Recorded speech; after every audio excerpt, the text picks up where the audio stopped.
जय हिंद सोल्जर्स। तो आज हम लोग फिजिक्स को स्टार्ट कर रहे हैं। लक्ष्य बैच का ये पहला वीडियो है फिजिक्स का। ठीक है। तो मैं इसमें क्या करने वाला हूँ, अपने जो नोट्स है मेरे, ठीक है, मैं उसको पूरा A to Z जितना भी है वो पूरा समझाने वाला हूँ विद डिटेल एक्सप्लेनेशन के साथ में। कौन से क्वेश्चंस इंपॉर्टेंट हैं, क्या क्वेश्चंस की क्वालिटी रहेगी, सब कुछ मैं आपको बताने वाला हूँ। तो सबसे पहले आप लोग ये क्लियर कर दीजिए, आप मेरी वॉइस पूरी क्लियर आपके पास आ रही है? वीडियो क्वालिटी में तो कोई प्रॉब्लम नहीं आ रही है? ठीक, आप लोग कमेंट कर दीजिएगा फास्ट। ठीक है, तो स्टार्ट करते हैं। तो देखिए, सबसे पहले आप समझ लीजिए यहाँ पर जो एक इलेक्ट्रोस्टैटिक यूनिट है, ठीक है, इलेक्ट्रोस्टैटिक यूनिट। और ये फिर उसके बाद इलेक्ट्रोस्टैटिक यूनिट पढ़ाने के बाद फिर मैं मैग्नेटिक पढ़ाऊँगा। ठीक है, मैग्नेटिक पढ़ाएंगे। फिर उसके बाद उसके बाद मैं लाइट पढ़ाऊँगा, जो अभी तक किसी को मेरे नोट्स नहीं मिले हुए हैं। ठीक है।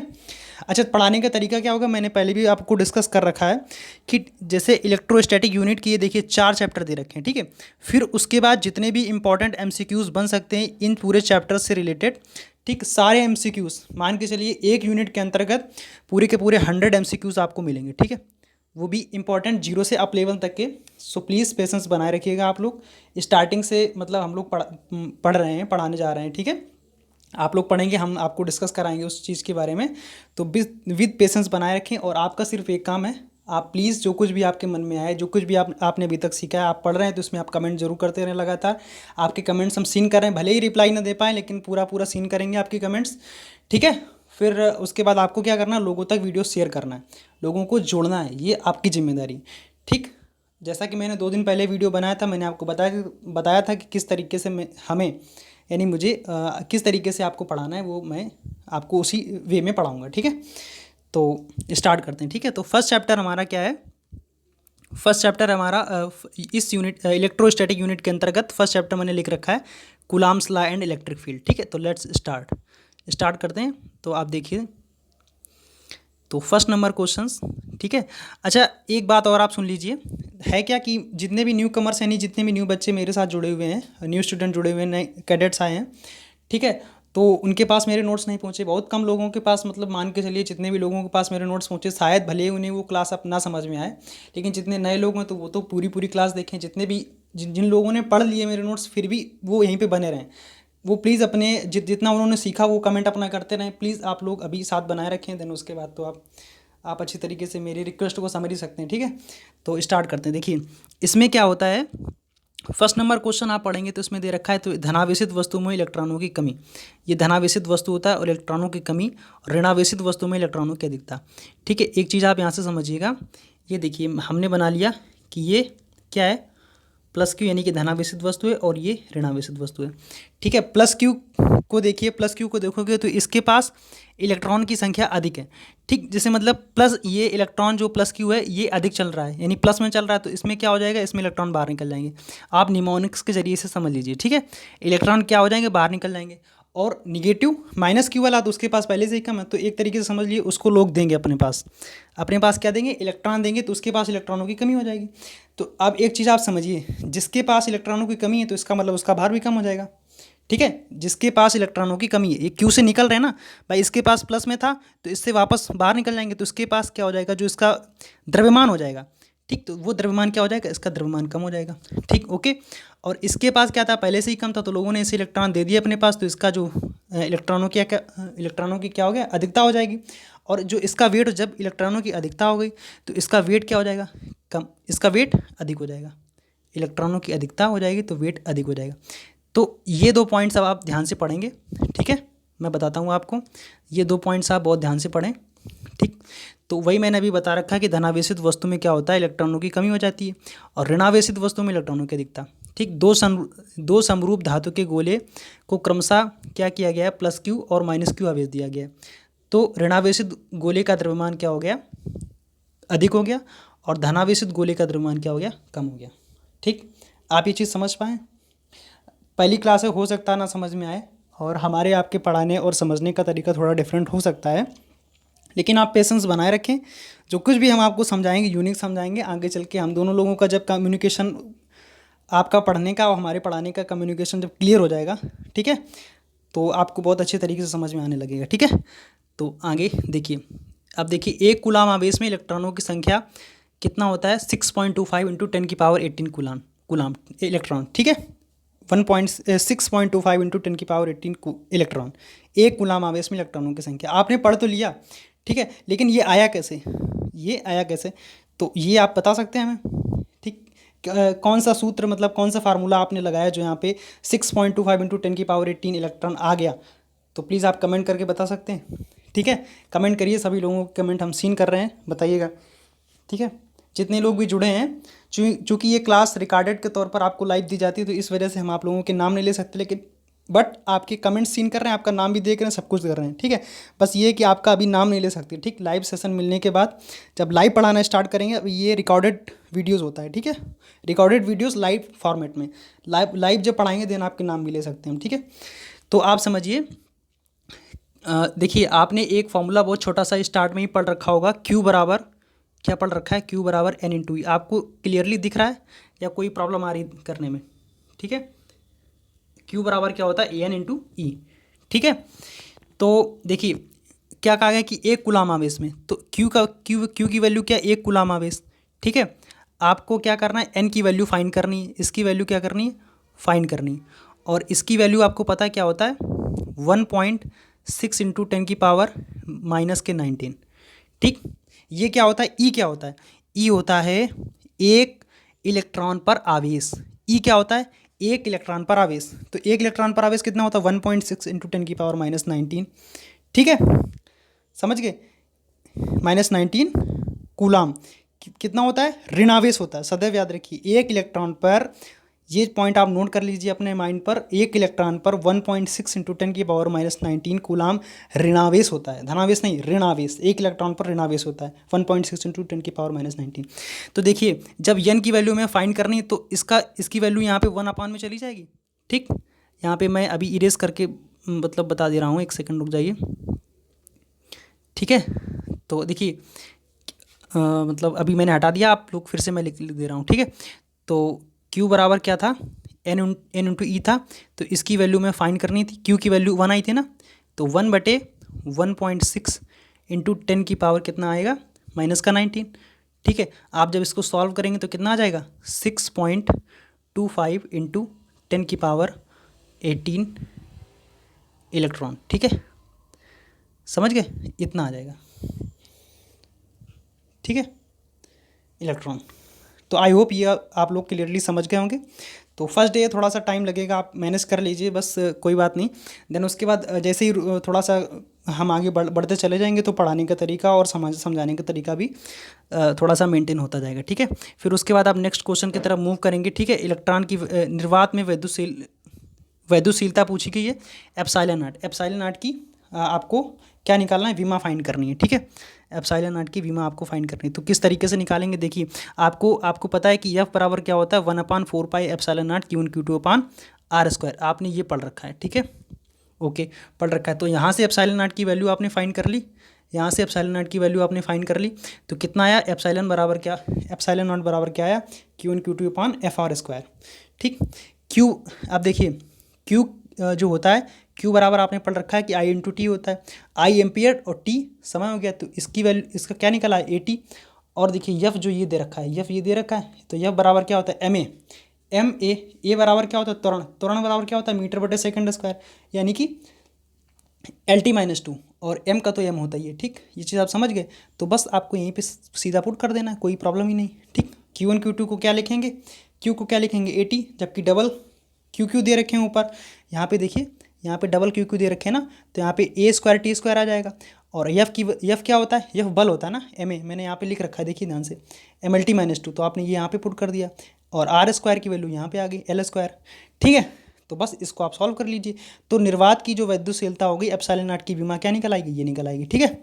फिर उसके बाद अगर कोई आपसे पूछे कि इसका मात्रक बताइए, तो मात्रक बताने के लिए ये देखिए, ठीक है, मात्रक ये देखिए, इस चीज़ को आप ध्यान से देखिए, Q1 Q2/FR²। Q1 Q2 मतलब Q आवेश होता है ना, आवेश कूलाम होता है, तो कूलाम²/F न्यूटन हो गया, और ये मीटर², ठीक। तो ये इसका क्या हो गया, मात्रक, ठीक है।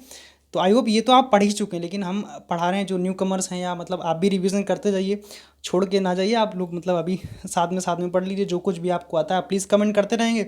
तो MCQs जब फॉर्मेट जब हम कराएंगे, तो आप जैसे ही क्वेश्चन देखेंगे तुरंत राइट मार देंगे, ठीक, हमारे साथ पढ़ेंगे जैसे हम पढ़ा रहे हैं, तो जैसे ही एमसीक्यूज आप करेंगे बिल्कुल करेक्ट करते चले जाएंगे, पूरी फिजिक्स मजबूत हो जाएगी आपकी, पूरा बेस फाउंडेशन मजबूत हो जाएगा। फिर अपर लेवल नहीं कहते हैं, बेस मजबूत कर लो, फिर आसमान में उड़ने में कोई प्रॉब्लम नहीं होती। तो वही बात है, ठीक है। चलिए देखिए एप्सिलॉन नॉट की वैल्यू, ठीक है। अब देखिए एप्सिलॉन नॉट की वैल्यू आपने पढ़ रखी है कि कितनी होती है, 8.85 इंटू 10⁻12 कूलम स्क्वायर बटे न्यूटन मीटर स्क्वायर। ठीक, ये आंकिक मान इसका होता है, न्यूमेरिकल वैल्यू। ठीक, क्या कभी आपने ये सोच रखा है? आप बताइए हमें कि आखिरकार वन एप्सिलॉन नॉट की वैल्यू इतनी कैसे आती है, किस तरीके से फाइंड की जाती है। देखिए आपने क्या पढ़ रखा है, आपने ये पढ़ रखा होगा कि 1/4 पाई, ठीक है, एप्सिलॉन नॉट की वैल्यू कितनी होती है, 9 इंटू 10⁹9, ठीक है, 9 इंटू 10⁹9 न्यूटन मीटर स्क्वायर प्रति कूलम स्क्वायर। ठीक है, ये 1/4 पाई एप्सिलॉन नॉट की वैल्यू होती है। अब देखिए यहाँ पे आप एप्सिलॉन नॉट की वैल्यू जब निकालेंगे, ठीक है, तो यहाँ पे कितना आ जाएगा, बताइए यहाँ पे कितना आ जाएगा। यहाँ पे आप वैल्यू रख लीजिए, ठीक। तो 1/4 इंटू पाई का मान कितना होता है, 3.14 इंटू, और ये वैल्यू यहाँ पे रख दो, ठीक है। तो जब इसको सॉल्व करेंगे तो कितना निकल के आएगा, 8.85 इंटू 10⁻12 कूलम स्क्वायर बटे न्यूटन मीटर स्क्वायर, ये इसका आता है। ठीक, तो आई होप आप क्लियरली समझ गए होंगे। ठीक है, अब देखिए ये देखिए आप ध्यान से, force of gravitation, force of gravitation, force of electric. ठीक है, फोर्स ऑफ इलेक्ट्रिक की वैल्यू 1 होती है, फोर्स ऑफ ग्रेविटेशन कितना होता है, 10⁻43। तो कौन बड़ा हुआ, 1 बड़ा हुआ या 10⁻43? जाहिर सी बात है 1 बड़ा हुआ, तो फोर्स ऑफ इलेक्ट्रिक अधिक होता है और फोर्स ऑफ ग्रेविटेशन कम। तो यही पॉइंट मैंने यहाँ पे नोट कर रखा है। और ये आपका जो क्वेश्चन आया हुआ है, 2 बार पूछा जा चुका है। एक बार नेवी के एग्ज़ाम में, नेवी 2018 के एग्ज़ाम में जब मैंने दे रखा था, और एक बार आपके कोस्ट गार्ड के एग्ज़ाम में पूछा गया अभी 2019 में। ठीक है, एक सेकंड रुक जाइए, और आपके कोस्ट गार्ड के एग्ज़ाम में ये पूछा गया। ठीक, आगे बढ़ते हैं। तो ये आपका जो क्वेश्चन है, ये आपका इंपॉर्टेंट क्वेश्चन है। ठीक, याद रखिएगा, ये वाला इंपॉर्टेंट क्वेश्चन याद रखिएगा। ठीक है, फिर उसके बाद आइए आप देखिए, इसमें दे रखा है, इसका भी लॉजिक समझ लीजिए, इस चीज़ का आप समझ लीजिए कि इसमें, इसको ध्यान से देखिएगा। ठीक, इसमें है कि 2 समान आवेश, इसको आप समझिएगा, 2 समान आवेश ठीक इस तरीके से रखे जाएं कि उनके बीच में जैसे 2 समान आवेश रखे गए हैं। ठीक है, आप जैसे ये देखिए 2 समान आवेश रख दिए गए क्यू क्यू, ठीक है, उनके बीच में एक तीसरा निकाय क्यू डैश रख दिया गया। ठीक है, उनके बीच में एक तीसरा निकाय क्या रख दिया गया, क्यू डैश रख दिया गया। ठीक, तो पूछा गया कि इन तीनों निकाय का जो आपस में संतुलन में कब होगा, परफेक्ट इक्विलिब्रियम, यानी साम्यावस्था में, या मतलब कह सकते हैं संतुलन में। ठीक है, समझ रहे हैं आप। तो मध्य बिंदु पर जो होगा वो संतुलन में कब आएगा, तो संतुलन में वो तभी आएगा जब क्यू डैश की वैल्यू कितनी आएगी, -q/4। ठीक है, यानी 2 बिंदु आवेश q और q रखे हैं, या -q या -q कह सकते हैं। तो इन दोनों बिंदुओं के मध्य में एक आवेश क्या रखा है, q डैश रखा हुआ है। ठीक, तो ये दोनों आवेश या तीनों आवेश कह सकते हैं, या तीनों निकाय या दोनों आवेश कब संतुलन में होंगे, जब q डैश की वैल्यू कितनी होगी, -q/4। जैसे कि आप एक छड़ी हाथ में लें, उसके बीचों बीच आप उंगली रख के इसे उसको टिकाने की कोशिश करेंगे। ठीक है, ठीक, दोनों तरफ भार और सब कुछ समान है, दोनों तरफ आवेश समान होगा। ठीक, तो उस समय क्यू डैश की वैल्यू बीच के पॉइंट में, आपकी उंगली के पॉइंट में क्यू डैश की वैल्यू कितनी होगी, -q/4। ठीक है, आगे बढ़ते हैं। तो ये आपका इंपॉर्टेंट क्वेश्चन है। ठीक है, इसको आप ध्यान में रखिएगा। आगे बढ़ते हैं। 2 बिंदु आवेश देखिएगा, 2 बिंदु आवेश हैं। ठीक है, पॉइंट फॉर्मेट 2 बिंदु आवेश मान लीजिए, ये दे रखें, एक सेकंड रुक जाइए। ठीक है, तो 2 बिंदु आवेश दे रखे हैं। ठीक है, 2 बिंदु आवेश, पहले क्या किया गया है, पहले उन्हें वायु में, ठीक है, फिर उसके बाद k परावैद्युतांक वाले माध्यम में उतनी परस्पर दूरी पर रखे जाते हैं। दोनों दशाओं में उनके बीच आवेशों के मध्य लगने वाले बल का अनुपात क्या होगा। ठीक है, तो 2 बिंदु आवेश ये इस तरीके से हैं। ठीक है, पहले उन्हें वायु में रखा गया, फिर k परावैद्युतांक वाले माध्यम में उतनी परस्पर दूरी में रखा गया। ठीक है, k का परावैद्युतांक है, हमें ये नहीं पता उसका k की वैल्यू कितना है। ठीक है, लेकिन के वाला परावैद्युतांक रखा गया। ठीक है, परस्पर दूरी पर रखा गया, तो उनके बीच जो बल का अनुपात होगा वो क्या होगा, k/1। ठीक है, तो ये एज ए नॉर्मल क्वेश्चन है, ये आपका मे बी किसी एग्जाम में पूछा गया था, तो जब मैंने नोट्स बनाया था तो मैंने इस पर नोट डाउन कर रखा था। ठीक है, आगे देखिए, वैद्युत रोधी माध्यम का परावैद्युतांक कितना होता है, k/6। ठीक है, आप कमेंट करिए निर्वात का परावैद्युतांक कितना होता है, बताइए। ठीक, कमेंट करिए, सभी के कमेंट सीन कर रहे हैं। ठीक है, और ये आपका कोस्ट गार्ड के एग्ज़ाम में पूछा हुआ क्वेश्चन है। ठीक, जिस समय पेपर दे रहे थे हम उस समय शायद मेरी शिफ्ट में, अदरवाइज़ किसी भी शिफ्ट में पूछा हुआ आया था। तो वैद्युत रोधी माध्यम का परावर्तनांक बताइए कितना। वहाँ पे ऑप्शन दे रखे थे 6710। ठीक, आगे बढ़ते हैं। ठीक है, अब देखिए कुछ दूरी पर रखे दो बिंदु आवेश, कुछ दूरी पर रखे दो बिंदु आवेश पहले वायु में रखें, फिर उसके बाद केरोसिन में रख दिए गए। ठीक, पहले वायु में रखें, फिर उसके बाद केरोसिन में रख दिए गए, तरल द्रव में रख दिए गए। ठीक है, फिर उसके बाद क्या हुआ, पूछा गया कि उन आवेशों के मध्य, तो उन बिंदु आवेशों के मध्य क्या होगा, बल क्या होगा, फल। ठीक है, बल क्या होगा, घट जाएगा। ठीक है, डिक्रीज कर जाएगा, आप समझ लीजिए।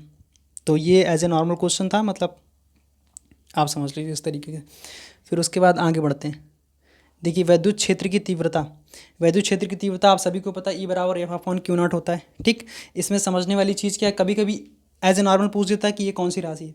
ठीक है, स्केलर है, यानी कि वेक्टर क्वांटिटी, मतलब किस तरीके की राशि है, तो आपको बताना पड़ता है। ठीक, हमेशा याद रखिए आवेश कैसी राशि, अदिश राशि होती है। ठीक है, कभी कभी फिजिक्स में लोग जब फिजिक्स रह जाते हैं ना 1 या 2 नंबर से, ठीक है, तो ऐसे नॉर्मल नॉर्मल किसी क्वेश्चन गलत करके आते हैं, फिर उन्हें लगता है कि ये कैसे गलत हो गया। ठीक, तो क्यू जो है वो आवेश क्या, अदिश राशि है, बाद बाकी आपकी बल सदिश राशि होती है, और ई यानी कि वैद्युत क्षेत्र की तीव्रता ई सदिश राशि होती है। आप इसका मात्रक देखेंगे तो एफ क्या होता है, न्यूटन।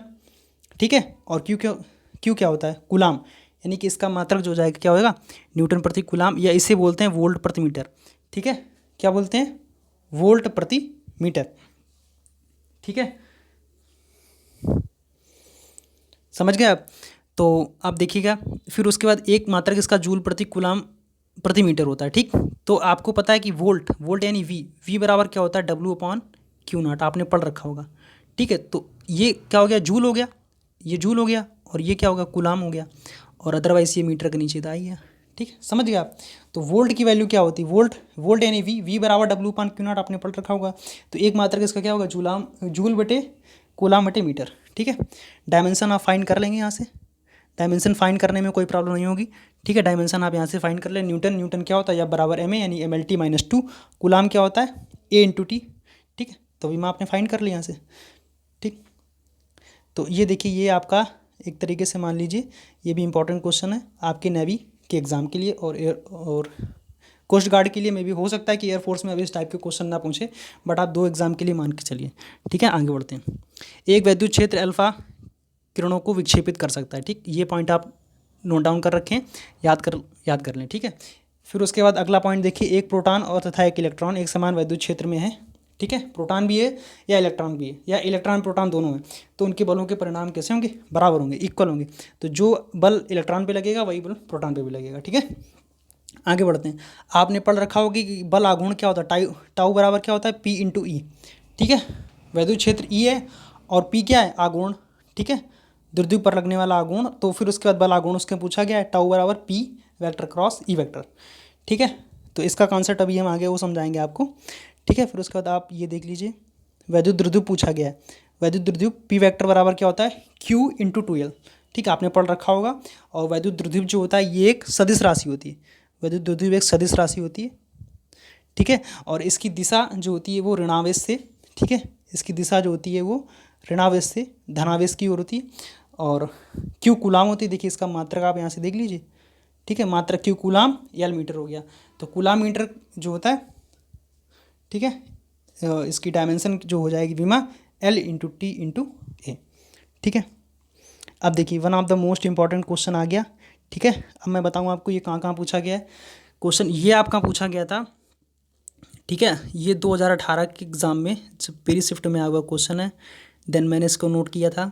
ठीक है, और ये एनडीए के एग्ज़ाम में पूछा हुआ क्वेश्चन है। ठीक, अदरवाइज़ कितने बार ये रिपीटेड फॉर्म में आएगा ये मुझे पता नहीं, लेकिन बहुत इंपॉर्टेंट क्वेश्चन है, देखिए आप समझिए।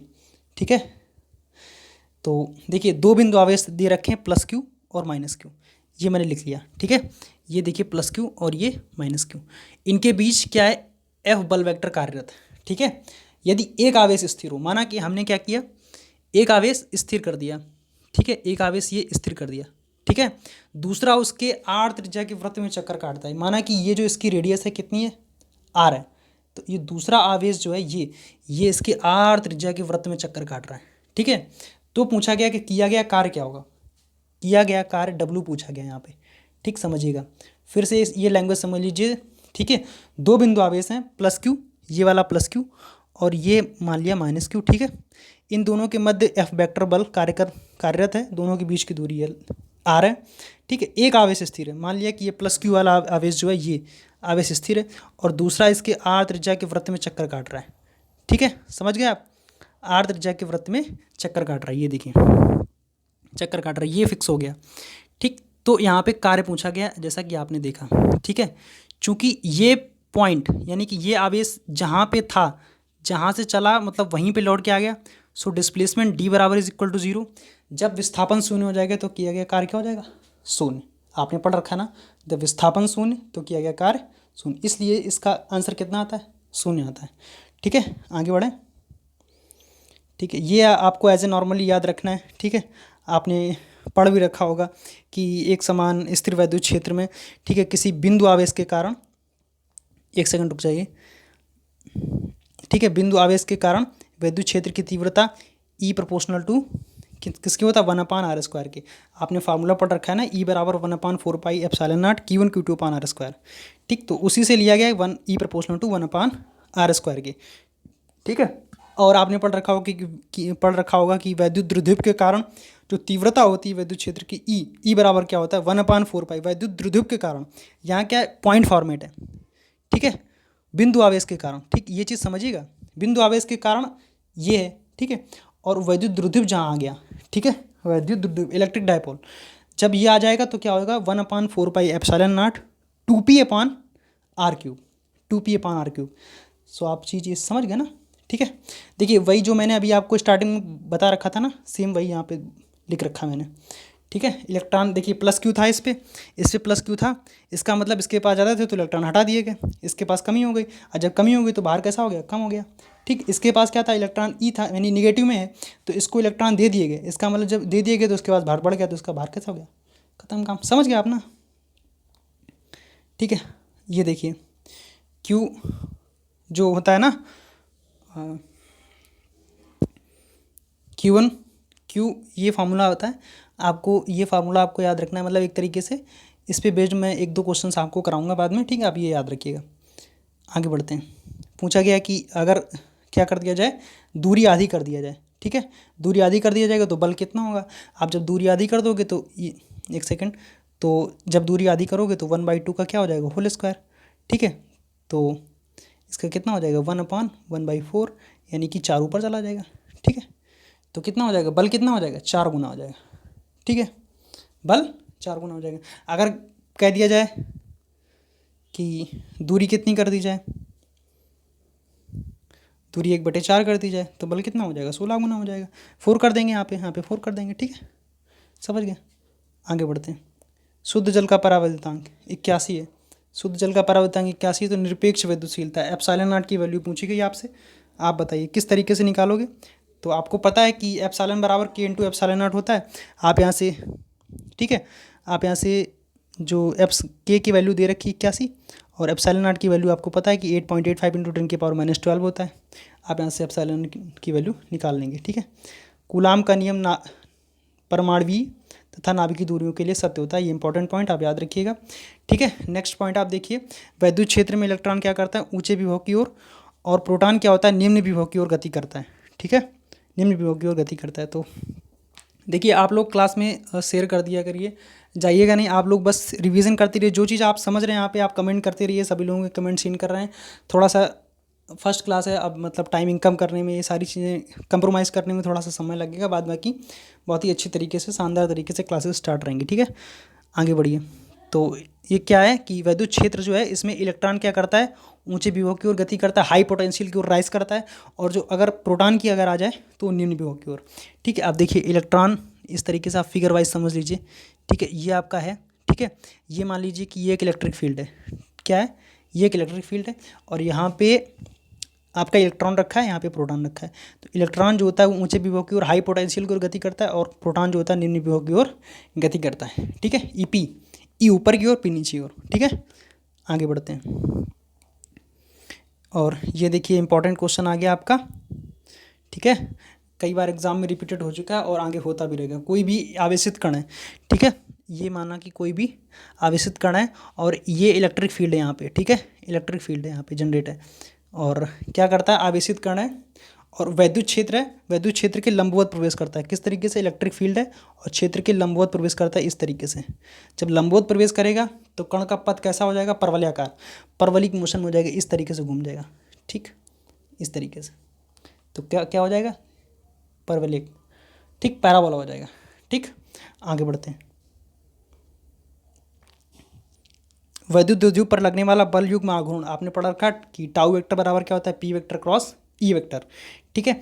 तो जब इसको, ठीक है, तो इसको क्या ले सकते हैं, टाउ बराबर पी ई साइन थीटा, ठीक है। अब साइन थीटा की वैल्यू जब आपने यहाँ पे 0 पुट करी या 180 पुट करोगे तो टाउ की वैल्यू कितनी निकल के आएगी, टाउ की वैल्यू 0 निकल के आएगी। ये मैंने लिख रखा है यहाँ पे, ठीक है। तो इस पे 0 हो जाएगा तो इसका मतलब इस द्विध्रुव पर कोई भी बल युग्म आघूर्ण कार्य नहीं करेगा। अच्छा, एक चीज़ आप समझ लीजिए, जितने भी न्यू कमर्स, जितने भी न्यू स्टूडेंट देख रहे हैं या जितने भी पुराने लोग देख रहे हैं, इससे ज़्यादा थ्योरी और नहीं आएगी। एमसीक्यूज़ फॉर्मेट में अप लेवल के क्वेश्चन भले आपके एग्जाम में देखने को मिलते हैं, लेकिन थ्योरी आपके 12th और 11th क्लास में, अपर क्लास में सिर्फ इतनी ही है, ठीक है, आप इसी समझ लीजिए। फिर उसके बाद अब देखिए, जब थीटा की वैल्यू हमने 90 पुट करी, देन उसके बाद हमें क्या मिला, टाउ मैक्सिमम क्या मिल गया, पीई। अच्छा, साइन थीटा, तो जब थीटा साइन थीटा की वैल्यू 19 पुट करोगे तो कितना आ जाएगा, 1 आ जाएगा, ठीक है। तो टाउ बराबर पी ई आ जाएगा, तो टाउ कितना मैक्सिमम हो जाएगा, ठीक है। आगे बढ़ते हैं, ठीक है। ये भी देखिए इंपॉर्टेंट सवाल है आपका, ये भी आपको याद रखने की नीड है बहुत ज़्यादा, कि जैसे दो बिंदु आवेश, समान आवेश, सजातीय आवेश हैं, ठीक है, सजातीय आवेश हैं, प्लस क्यू रख लीजिए, ठीक है, या माइनस क्यू रख लीजिए, दोनों पॉइंट्स को आप याद रखना है, ठीक है। अगर दे दिया जाए और पूछा जाए कि इनके मिड पॉइंट पर वैद्युत क्षेत्र की तीव्रता कितनी होगी, तो आपको हमेशा याद रखना है, चाहे प्लस हो या माइनस हो, दोनों में क्या होगा, 0 हो जाएगा, ठीक है। तो ये इंपॉर्टेंट है, आपको याद रखना है, ठीक है। वही मैंने बोला ना, वैद्युत द्विध्रुव आ गया, फिर उसके बाद बिंदु आवेश की दूरी को दोगुना कर दिया जाए। तो जब दूरी को दोगुना कर दिया जाए तो यह प्रोपोर्शनल टू किसके होता है, 1/r³ के, ठीक है, r³ के होता है। और दूरी को कितना कर दिया जाएगा, दोगुना कर दिया गया। तो यहीं पे आप देख लीजिए, जब दोगुना कर दिया जाएगा 2 की पावर 3 हो जाएगा ना, तो बल का मान कितना हो जाएगा, 1/8 गुना, यानी कि 1/8 गुना, ठीक है। ये आपको अगर फिर नेक्स्ट देख लीजिए, ये आपको एज ए नॉर्मल पढ़ना हो तो आप पढ़ लीजिए, अदरवाइज़ ये क्वेश्चन आप स्किप कर सकते हैं, इससे कोई प्रॉब्लम नहीं, ठीक है। एक इलेक्ट्रॉन को उसके भार के बराबर वैद्युत बल लगाने पर, एक इलेक्ट्रॉन को उसके भार कराओ, जितना उसका भार है उसी के बराबर पे वैद्युत बल अगर आप लगा देंगे तो उस समय वैद्युत क्षेत्र की तीव्रता का मान कितना हो जाएगा, 5.51 × 10⁻11 न्यूटन प्रति कूलम। ये मैंने एज ए सवाल था, क्वेश्चन था, उस समय मैंने लगा रखा था, तो मैंने इसमें नोट कर दिया, इंपॉर्टेंट था, लेकिन बट अभी आप इसको स्किप कर सकते हैं, ठीक है। तो ये थी आज की क्लास। आप बता दीजिए, कमेंट करिए कैसी लगी आपको क्लास, ठीक है। फर्स्ट वीडियो थी, सो मे बी प्रॉब्लम हो सकती है, हम समझ सकते हैं। आज के इंग्लिश के जो वोकैब आया था दोपहर में 12 बजे, तो उसमें भी थोड़ा लोगों को समझ में नहीं आया था, क्योंकि मैंने एक वोकैब सेक्शन में जैसे एक सिनोनिम दे दिया, तो उसके 3 सिनोनिम्स बिल्कुल लगातार उसी के वर्ड्स लगातार दे दिए, तो मे बी थोड़ा सा अटपटा लग सकता है। आप एक बार रिपीट फॉर्म में देखिएगा तो पूरी वीडियो समझ में आ जाएगी, बट उसके आप नोट्स जरूर बना लें, ठीक। निश्चिंत रहें, नेक्स्ट टाइम से, मतलब जब कल से वीडियो मिलेगी तो आपको परफेक्ट मिलेगा, कोई भी शिकायत का मतलब कुछ भी प्रॉब्लम नहीं आएगी, ठीक है। बाकी आप वीडियो के नीचे कमेंट करिएगा कि किस तरीके की वीडियो लगी, आवाज़ क्वालिटी, साउंड क्वालिटी, या जो भी आपको क्वेरी देनी है, या जो भी आप इसमें और भी प्लस कराना चाहते हैं, आप प्लीज़ कमेंट जरूर करें मैं, ठीक है। और मैंने बता रखा है आपको कि आप टेलीग्राम को ज्वाइन कर लें, ठीक है। यहाँ पर आपको सारे नोट्स सब कुछ वीडियो मिलता रहेगा, ठीक है। और देखिए एक चीज़ समझ लीजिए, यहाँ पर मैंने बताया था आपको कि देखिए ये 4 चैप्टर, ये आज फर्स्ट चैप्टर कंप्लीट हो गया, ठीक, coulomb's law and electric field. Then उसके बाद ये 4 चैप्टर कंप्लीट कराने के बाद एमसीक्यूज़ के लिए तैयार रहिए। देन तब आपका देखेंगे जिन्होंने पढ़ रखा है, ठीक है, जिन्होंने ये नोट्स पढ़ रखा और जो स्किप करके गए क्लास, ठीक, वो तब हम देखेंगे कि हाँ लोग कितना क्वेश्चन सही करते हैं, ठीक। और जिन्होंने अभी मेरे साथ पढ़ रखा उनका भी कोई क्वेश्चन, आप बस एक बार वीडियो देख लीजिए, देख रहे हो अभी, मे बी अगर सेकंड टाइम में रिवाइज़ करना हो आप कर सकते हैं, अदरवाइज नोट से ही रिवाइज़ कर लीजिए, ठीक। तो देन आपका तो एमसीक्यूज़ फॉर्मेट गलत नहीं होगा, ठीक।